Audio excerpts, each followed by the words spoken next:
Avec nous pour parler de ce sommet du Commonwealth qui se tient au Rwanda, l'analyste politique Henri Zouzi en direct de Bruxelles. Henri Zouzi, bonjour et merci encore d'avoir accepté notre invitation. Bonjour.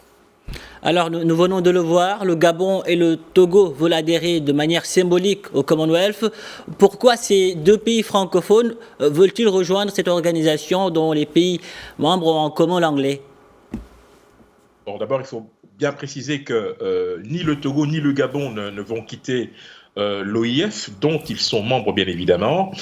Aujourd'hui, le Commonwealth est bien plus qu'une communauté de valeurs, c'est une communauté d'intérêts, même si cette organisation rassemble 54 pays et 2 milliards 600 millions d'habitants dans une énorme communauté ayant notamment l'anglais comme langue commune, mais aujourd'hui, en 2022, il y a d'autres considérations qui ouvrent la porte à d'autres pays. En 1949, par exemple, on a vu beaucoup de pays d'Amérique du Sud, d'Asie, mais aussi d'Afrique adhérer au Commonwealth sans nécessairement avoir l'anglais comme langue maternelle.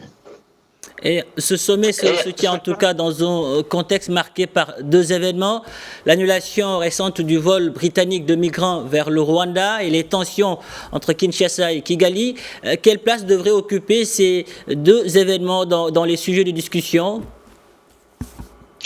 Je pense que certains auront à cœur de rappeler l'importance du respect de certains principes qui régissent d'ailleurs la charte du Commonwealth. C'est bien évidemment le respect de la démocratie, c'est la promotion de la paix, mais à l'ordre du jour de ce sommet important, il y aura beaucoup plus de place pour le renforcement de la coopération multilatérale, l'identification de nouvelles opportunités, mais aussi, et c'est le plus important, c'est celui d'identifier un certain nombre de défis majeurs pour les générations futures. Alors, pour beaucoup d'observateurs, le Rwanda ne respecte pas les chartes du Commonwealth, les valeurs du Commonwealth. Est-ce que vous partagez ces avis?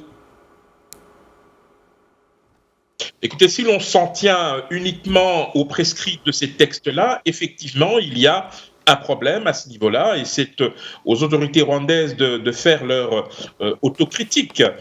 Mais il s'agit aussi et surtout, il faut quand même le rappeler, d'une opération de communication pour Paul Kagame qui a besoin de pouvoir, j'allais dire, installer son pays dans cette dynamique de pays d'accueil pour des rendez-vous importants, même si en interne, et ça c'est quelque chose qui est relevé par beaucoup d'ONG et d'organisations internationales, il y a un véritable problème de liberté, de démocratie et parfois même, j'allais dire, de crainte par certains opposants qui, en tout cas, redoutent la réaction du pouvoir lorsqu'effectivement certaines positions vont à l'encontre de ces décisions. Henri Zouzi, merci d'avoir répondu à nos questions. Je rappelle que vous êtes analyste politique. Merci.